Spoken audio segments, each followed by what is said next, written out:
श्रीगणेशशारदा गुरुभ्यो नमः। हरः ॐ। पञ्चाननमुखोद्भूतान् पञ्चाक्षरमनुपमान् पञ्चसूत्रकृतो वन्दे पञ्चाचार्यान् जगद्गुरून्। गुरुर्ब्रह्मा गुरुर्विष्णुः गुरुर्देवो महेश्वरः गुरुः साक्षात् परब्रह्मा तस्मै श्रीगुरवे नमः। गुरवे सर्वलोकानां भिषजे भवरोगिणां निधये सर्वविद्यानां दक्षिणामूर्तये नमः। शान्तानन्दस्वरूपाय शिष्यानन्दप्रदायिने श्रीचन्नसिद्धरामाय शिवाय गुरवे नमः। वक्रतुण्डमहाकाय सूर्यकोटिसमप्रभा निर्विघ्नं कुरु मे देव सर्वकार्येषु सर्वदा। सरस्वती नमस्तुभ्यं वरदे कामरूपिणी विद्यारम्भं करिष्यामि सिद्धिर्भवतु मे सदा। वागर्थाविव सम्पृक्तौ वागर्थः प्रतिपत्तये जगतः पितरौ वन्दे पार्वती परमेश्वरौ। यः शिवो नाम रूपाभ्यां या देवी सर्वमङ्गला तयोः संस्मरणात् पुंसां सर्वतो जयमङ्गलम्। तदेव लग्नं सुदिनं तदेव ताराबलं चन्द्रबलं तदेव विद्याबलं दैवबलं तदेव गौरीपदे तेऽङ्घ्रियुगं स्मरामि। हरः ॐ।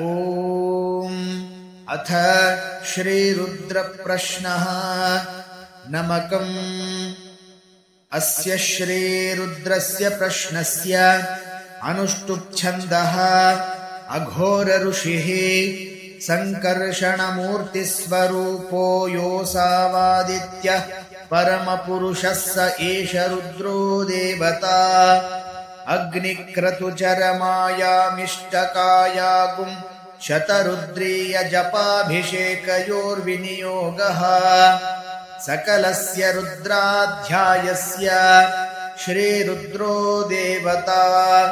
एका गायत्री छन्दः तिस्रोऽनुष्टुभस्तिस्रः पङ्क्तयः सप्तानुष्टुभो द्वे जगत्यौ।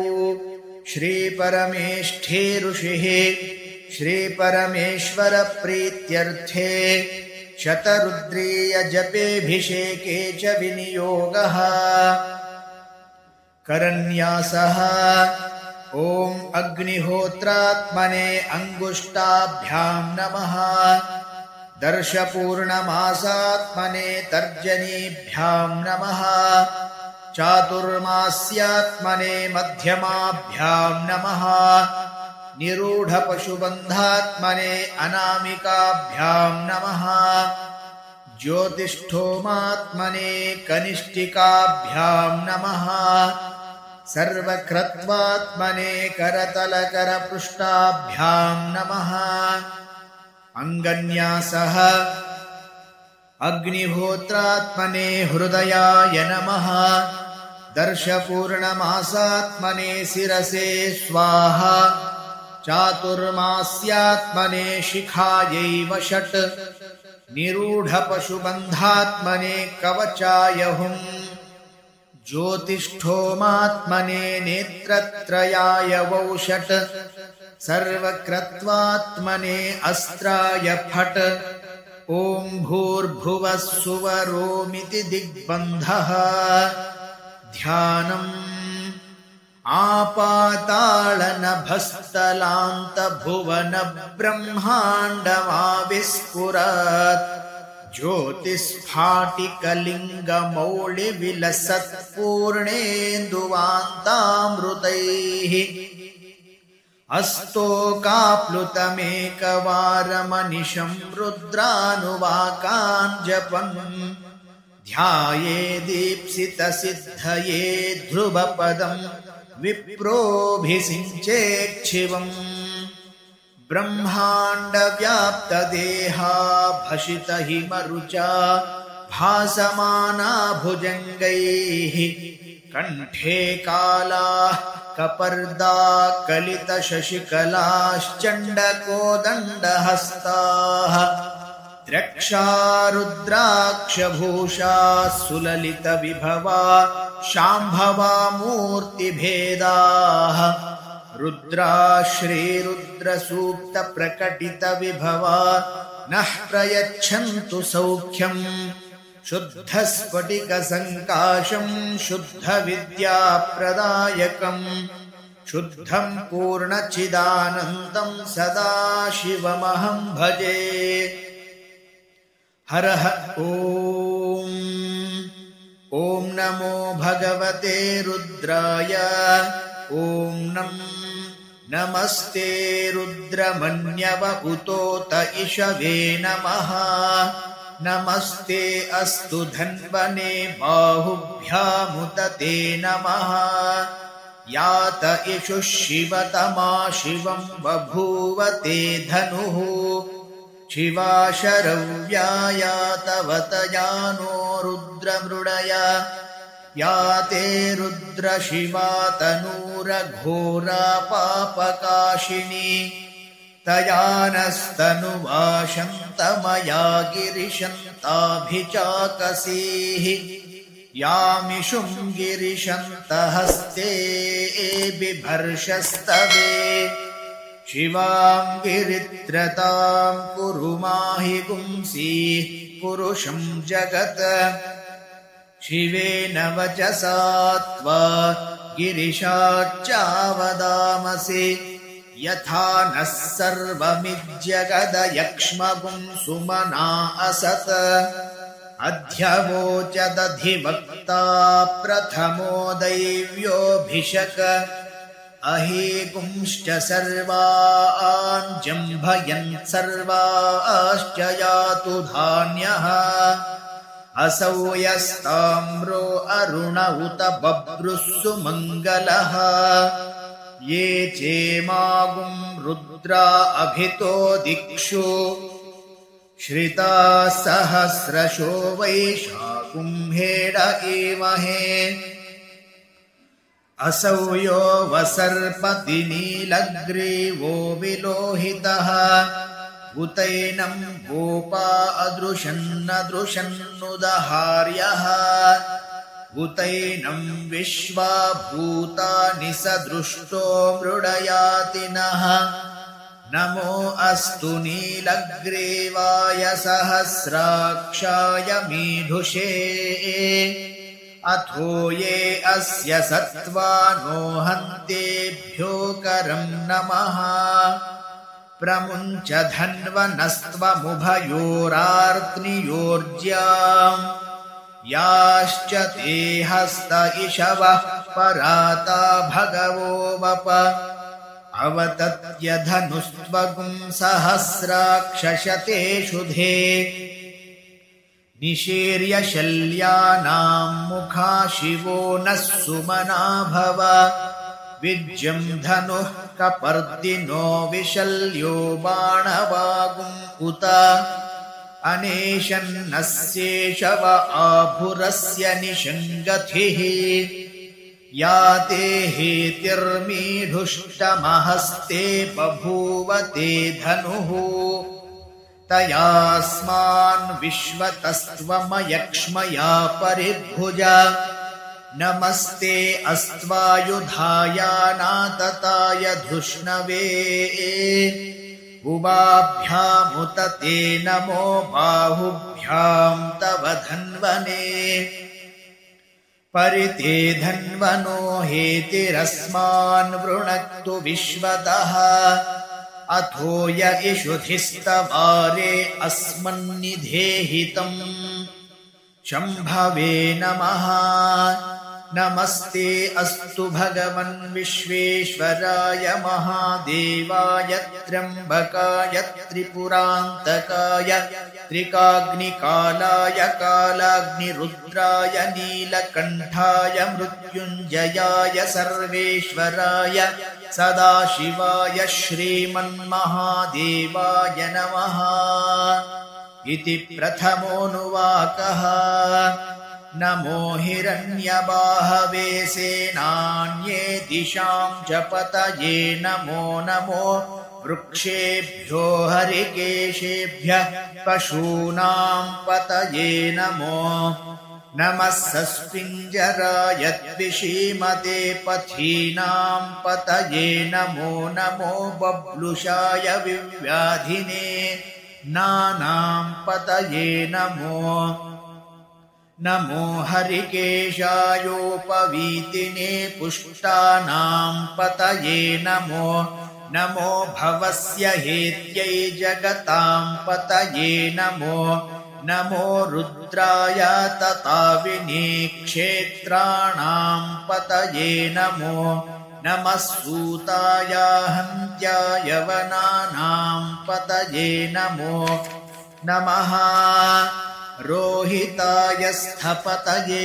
वृक्षाणां पतये नमो नमो मन्त्रिणे वाणिजाय कक्षाणां पतये नमो नमो भुवन्तये वारिवस्कृताय औषधीनां पतये नमो नम उच्चैर्घोषाय क्रन्दयते पत्तीनां पतये नमो नमः कृत्स्नवीताय धावते सत्त्वनां पतये नमः इति द्वितीयोऽनुवाकः। नमः सहमानाय निर्व्याधिन आव्याधिनीनां पतये नमो नमः ककुभाय निषङ्गिणे स्तेनानां पतये नमो नमो निषङ्गिन इषुधिमते तस्कराणां पतये नमो नमो वञ्चते परिवञ्चते स्थायूनां पतये नमो नमो निचेरवे परिचरायारण्यानां पतये नमो नमस्रुकाविभ्यो जिघागुंसद्भ्यो मुष्णतां पतये नमो नमोऽसि मद्भ्यो नक्तञ्चरद्भ्यः प्रकृन्तानां पतये नमो नम उष्णीषिणे गिरिचराय कुलुञ्चानां पतये नमो नमः इषुमद्भ्यो धन्वाविभ्यश्च वो नमो नम आतन्वानेभ्यः प्रतिदधानेभ्यश्च वो नमो नम आयच्छद्भ्यो विसृजद्भ्यश्च वो नमो नमोऽस्यद्भ्यो विद्यद्भ्यश्च वो नमो नम आशीनेभ्यस्य यानेभ्यश्च वो नमो नमः स्वपद्भ्यो जाग्रद्भ्यश्च वो नमो नमस्तिष्ठद्भ्यो धावद्भ्यश्च वो नमो नमः सभाभ्यः सभापतिभ्यश्च वो नमो नमो अश्वेभ्योऽश्वपतिभ्यश्च वो नमः इति तृतीयोऽनुवाकः।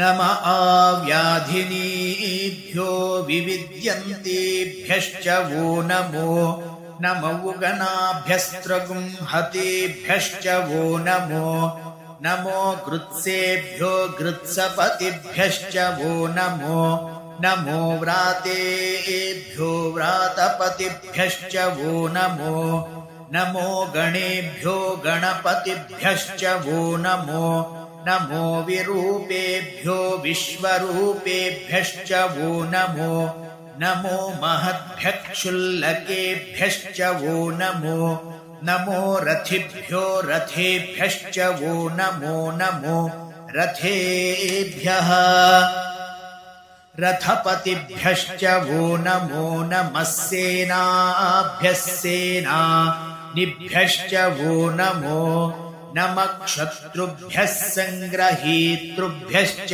वो नमो नमस्तक्षभ्यो रथकारेभ्यश्च वो नमो नमः कुलालेभ्यः कर्मारेभ्यश्च वो नमो नमः कुञ्जिष्टेभ्यो निषादेभ्यश्च वो नमो नम इषुकृद्भ्यो धन्वकृद्भ्यश्च वो नमो नमो मृगयुभ्यश्वनिभ्यश्च वो नमो नमश्वभ्यश्वपतिभ्यश्च वो नमः इति चतुर्थोऽनुवाकः।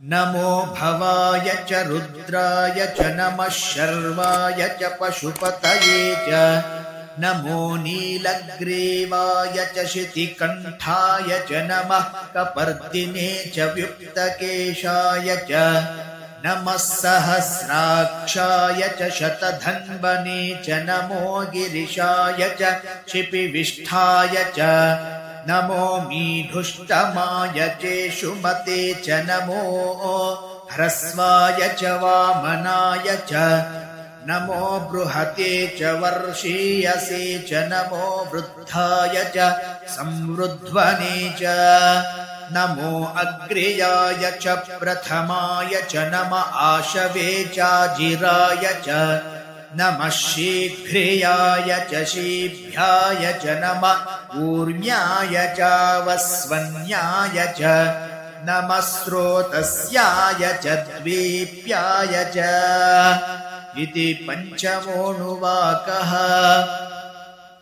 नमो ज्येष्ठाय च कनिष्ठाय च नमः पूर्वजाय च परजाय च नमो मध्यमाय चापगल्भाय च नमो जघन्याय च बुद्ध्नियाय च नमः सोऽभ्याय च प्रतिसर्याय च नमो याम्याय च क्षेम्याय च नम उर्वर्याय च खल्याय च नमः श्लोक्याय चावसान्याय च नमो वन्याय च कक्ष्याय च नमः श्रवाय च प्रतिश्रवाय च नम आशुषेणाय चाशुरथाय च नमः शूराय चावभिन्दते च नमो वर्मिने च वरूथिने च नमो बिल्मिने च कवचिने च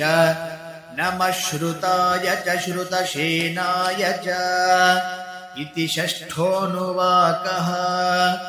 नमो दुन्दुभ्याय चाहनन्याय च नमो धृष्णवे च प्रमृषाय च नमो दूताय च प्रहिताय च नमो निषङ्गिणे चेषुधिमते च नमस्तीक्ष्णे शवे चायुधिने च नमः स्वायुधाय च सुधन्वने च नमः श्रुत्याय च पथ्याय च नमः काट्याय च नीप्याय च नमः सूद्याय च सरस्याय च नमो नाद्याय च वैशन्ताय च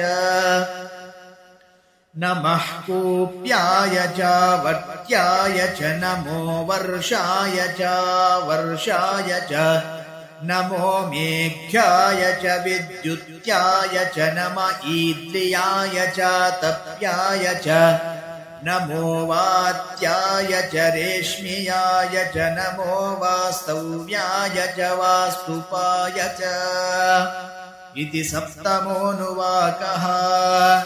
नमः सोमाय च रुद्राय च नमस्ताम्राय च रुणाय च नमः शृङ्गाय च पशुपतये च नम उग्राय च भीमाय च नमो अग्रे वधाय च दूरे वधाय च नमो हन्त्रे च हनीयसे च नमो वृक्षेभ्यो हरिकेशेभ्यो नमस्ताराय नमः शम्भवे च मयोभवे च नमः शङ्कराय च मयस्कराय च नमः शिवाय च शिवतराय च नमस्तीर्थ्याय च कूल्याय च नमः पार्याय च वार्याय च नमः प्रतरणाय चोत्तरणाय च नमः आतार्याय चालाद्याय च नमः षष्ट्याय च फेन्याय च नमः सिकत्याय च प्रवाह्याय च इत्यष्टमोऽनुवाकः। नमः इरिण्याय च प्रपथ्याय च नमः किगुंशिलाय च क्षयनाय च नमः कपर्दिने च पुलस्तये च नमो गोष्ट्याय च गृह्याय च नमस्तल्प्याय च गेह्याय च नमः काट्याय च गह्वरेष्ठाय च नमो हृदयाय च निवेष्ट्याय च नमः पागुंसव्याय च रजस्याय च नमः शुष्ट्याय च हरित्याय च नमो लोप्याय जोलप्याय च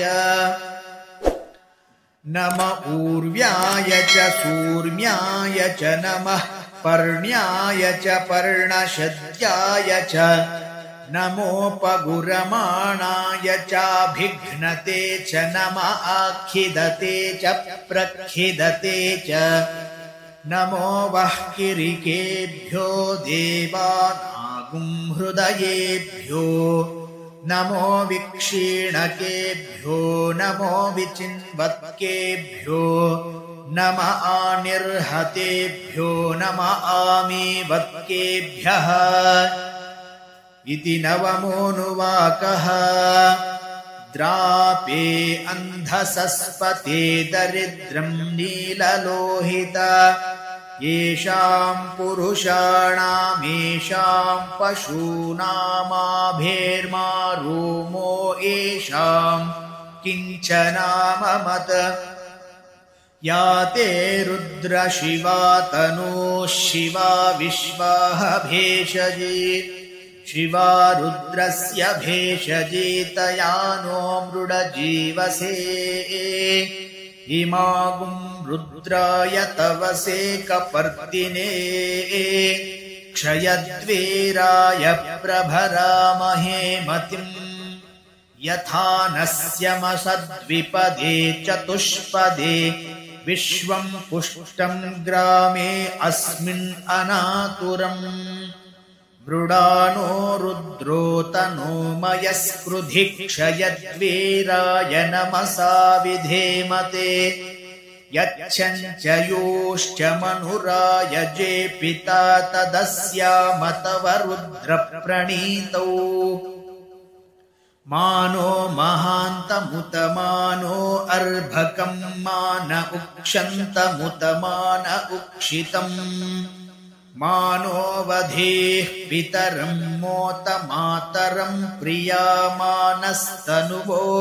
रुद्ररीरिषः मानस्तूकेतनये मान आयुषिमानो गोषुमानो अश्वेषु रीरिषः वीरान्मानो रुद्रभामितो वधेर्हविष्मन्तो नमसा विधेमते आरात्ये गोघ्नकुतपूरुषघ्ने क्षयद्वीराय सुम्नमस्मेते अस्तु रक्षा च नो अधि च देव ब्रूह्यधा च नः शर्म यच्छद्विबर्हाः स्तुहि श्रुतं गर्तसदं युवानं मृगं न भीममुपहत्नुमुग्रम् मृडाजरित्रे रुद्रस्तवानो अन्यन्ते अस्मन्निव पन्तु सेनाः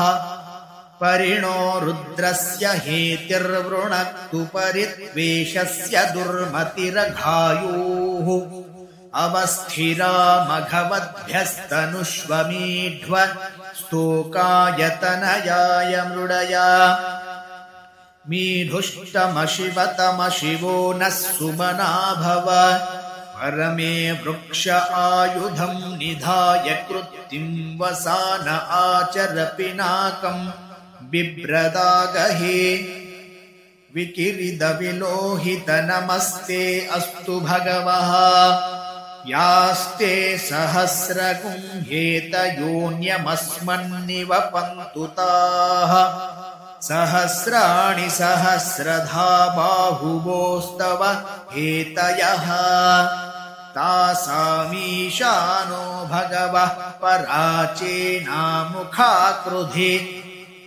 इति दशमोऽनुवाकः। सहस्राणि सहस्रशो ये रुद्रा अधिभूम्याम् तेषागुं सहस्रयोजने वधन्मानि तन्मसि अस्मिन्महत्यर्णवेऽन्तरिक्षे भवा अधि नीलग्रीवाश्चितिकण्ठा शर्वा अधक्षमाचराः नीलग्रीवाश्चितिकण्ठादिवगुं रुद्रा उपश्रिताः ये वृक्षेषु सस्पिञ्जरा नीलग्रीवा विलोहिताः ये भूतानामधिपतयो विशिखासः कपर्दिनः ये अन्येषु विविद्यन्ति पात्रेषु पिबतो जनान् ये पथां पथिरक्षय ऐलवृदायव्युधः ये तीर्थानि प्रचरन्ति श्रुकावन्तो निषङ्गिणः य एतावन्तश्च भूयागुंसश्च दिशो रुद्रावितस्थिरे तेषागुं सहस्रयोजने वधन्वानि तन्मसि नमो रुद्रेभ्यो ये पृथिव्यां येऽन्तरिक्षे ये दिवि येषामन्नं वातो वर्षमिषवस्तेभ्यो दश प्राचीर्दश दक्षिणा दश प्रतीचीर्दशोदीचीर्दशोर्ध्वास्तेभ्यो नमस्ते नो मृडयन्तु तेऽयं विष्मोयश्च नो द्वेष्टितं भोजं वेदधामि इत्येकादशोऽनुवाकः।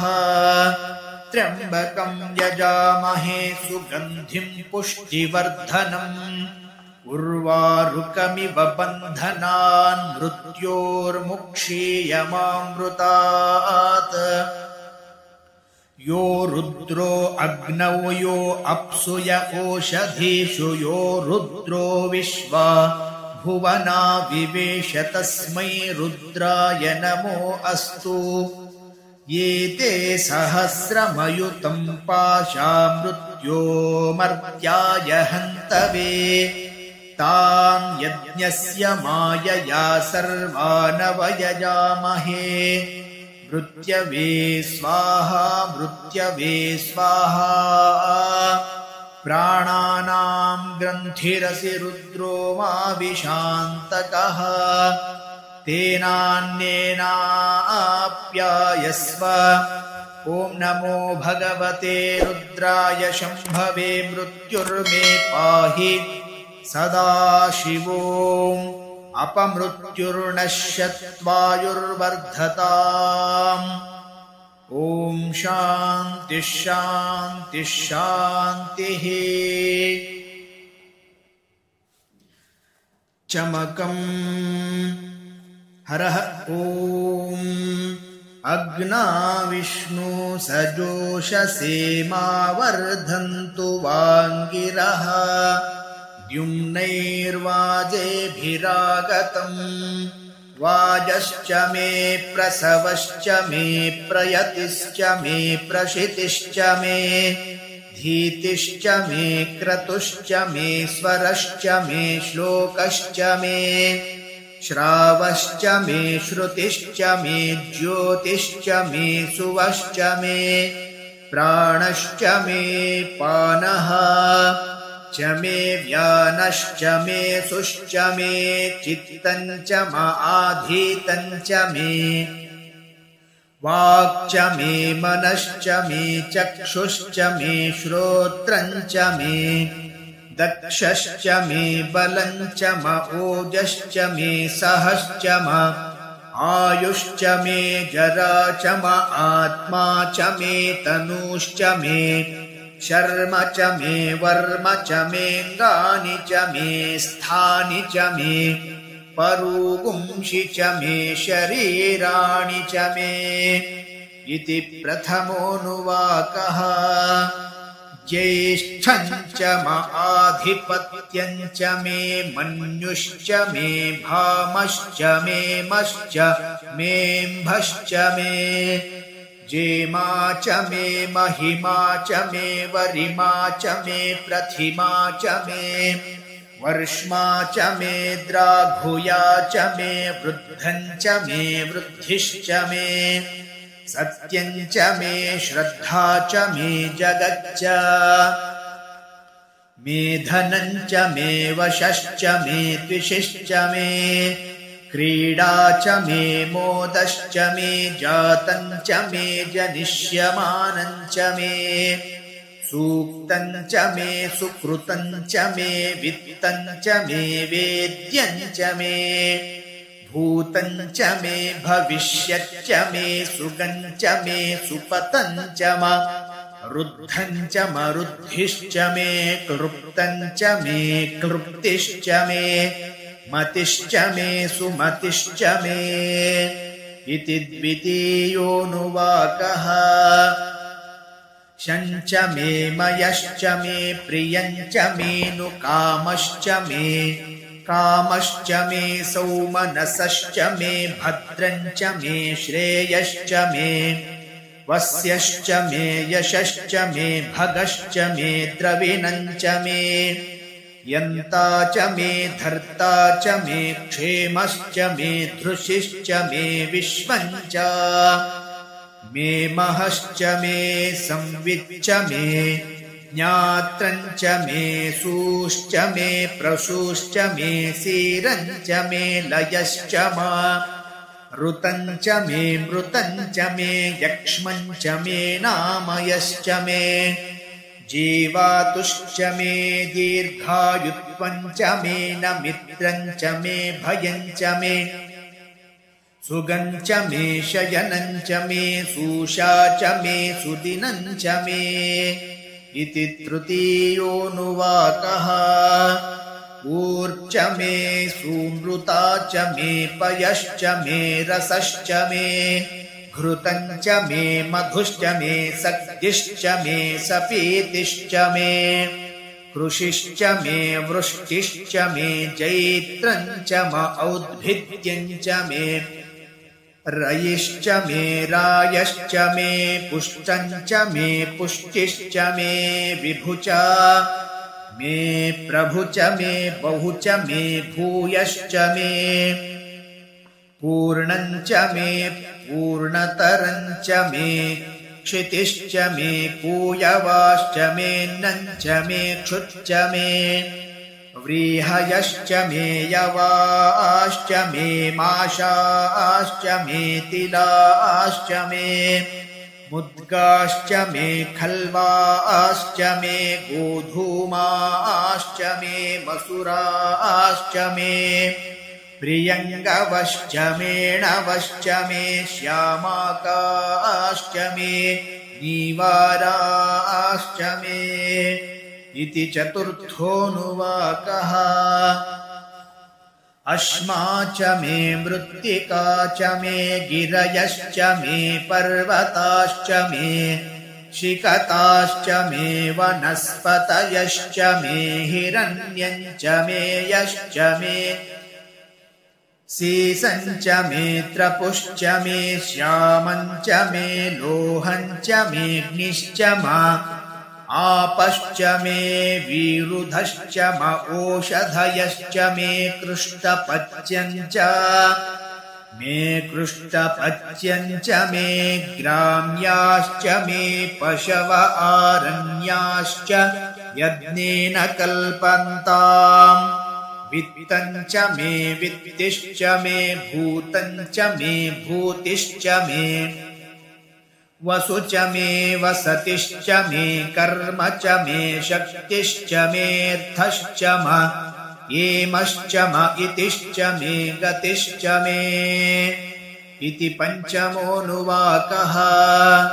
अग्निश्च म इन्द्रश्च मे सोमश्च म इन्द्रश्च मे सविता च म इन्द्रश्च मे सरस्वती च म इन्द्रश्च मे पूषा च म इन्द्रश्च मे बृहस्पतिश्च म इन्द्रश्च मे मित्रश्च म इन्द्रश्च मे वरुणश्च म इन्द्रश्च मे त्वष्टा च म इन्द्रश्च मे धाता च म इन्द्रश्च मे विष्णुश्च म इन्द्रश्च मे श्विनौ च म इन्द्रश्च मे मरुतश्च म इन्द्रश्च मे विश्वे च मे देवा इन्द्रश्च मे पृथिवी च म इन्द्रश्च मेऽन्तरिक्षं च म इन्द्रश्च मे द्यौश्च म इन्द्रश्च मे दिशश्च म इन्द्रश्च मे मूर्धा च म इन्द्रश्च मे प्रजापतिश्च म इन्द्रश्च मे इति षष्ठोऽनुवाकः।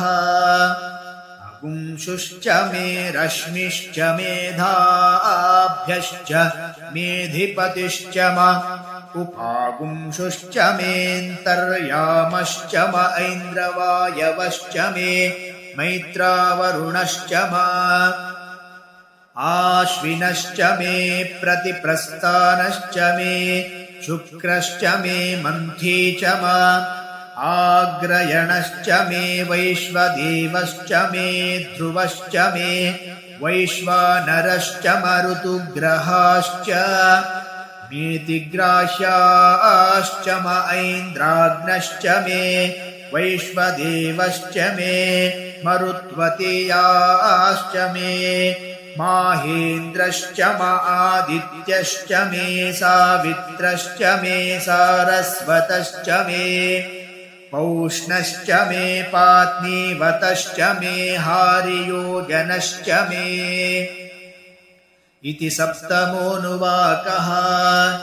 इद्मश्च मे बर्हिश्च मे वेदिश्च मे धिष्णियाश्च मे सृचश्च मे चमसाश्च मे ग्रावाणश्च मे स्वरवश्च म उपरवाश्च मे दिशवने च मे द्रोणकलशश्च मे वायव्यानि च मे पूतभृच्च म आधवनीयश्च म आग्नेयध्रं च मे हविर्धानं च मे गृहाश्च मे सदश्च मे पुरोडाशाश्च मे पचताश्च मे वभृतश्च मे स्वगाकारश्च मे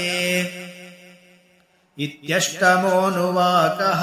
अग्निश्च मे घर्मश्च मेऽर्कश्च मे सूर्यश्च मे प्राणश्च मेऽश्वमेधश्च मे पृथिवी च मे दितिश्च मे दितिश्च मे द्यौश्च मे शक्वरीरङ्गुलयो दिशश्च मे यज्ञेन कल्पन्तामृक् मे साम च मे स्तोमश्च मे यजुश्च मे दीक्षा च मे तपश्च म ऋतुश्च मे व्रतं च मे होरात्रयोर्वृष्ट्या बृहद्रथन्तरे च मे यज्ञेन कल्पेताम् इति नवमोऽनुवाकः। गर्भाश्च मे वत्साश्च मे त्र्यविश्च मे त्र्यवी च मे दित्यवार्च मे दित्यौही च मे पञ्चाविश्च मे पञ्चावी च मे त्रिवत्सश्च मे त्रिवत्सा च मे तुर्यवार्च मे तुर्यौही च मे षष्ठवाच्च मे षष्ठौही च म उक्षा च मे वशा च म ऋषभश्च मे वेहश्च मे नड्वाञ्च मे धेनुश्च म आयुर्यज्ञेन कल्पताम् प्राणो यज्ञेन कल्पतामपानो यज्ञेन कल्पताम् व्यानो यज्ञेन कल्पताम् चक्षुर्यज्ञेन कल्पताम् श्रोत्रम् यज्ञेन कल्पताम् मनो यज्ञेन कल्पतां वाग्यज्ञेन कल्पतामात्मा यज्ञेन कल्पतां यज्ञो यज्ञेन कल्पताम् इति दशमोऽनुवाकः।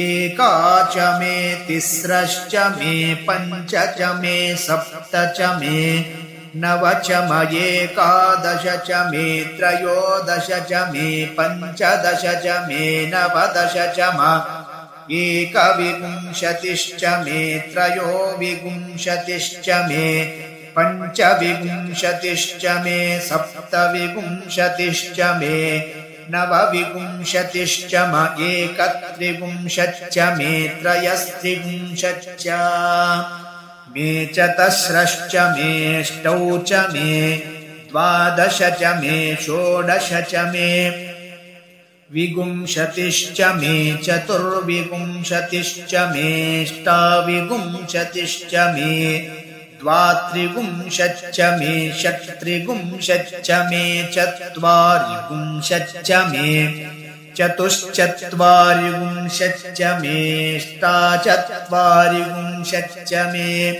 वाजश्च प्रसवश्च बीजश्च क्रतुश्च सुवश्च मूर्धा च व्यश्नियश्चान्त्यायनश्चान्त्यश्च भौवनश्च भुवनश्चाधिपतिश्च इत्येकादशोऽनुवाकः। इडादेवहूर्मनुर्यज्ञनीर्बृहस्पतिरुक्थामदानि शगुंषिषद्विश्वे देवासूक्तवाच पृथिवीमातर्मामाहि गुंसीर्मधुमनिष्ये मधुजनिष्ये मधुवक्ष्यामि मधुवदिष्यामि मधुमतीं देवेभ्यो वाचमुद्यासगुं शुश्रूषेण्याम् मनुष्येभ्यस्तम्मा देवा अवन्तु शोभायै पितरोऽनुमदन्तु। ॐ शान्तिः शान्तिः शान्तिः।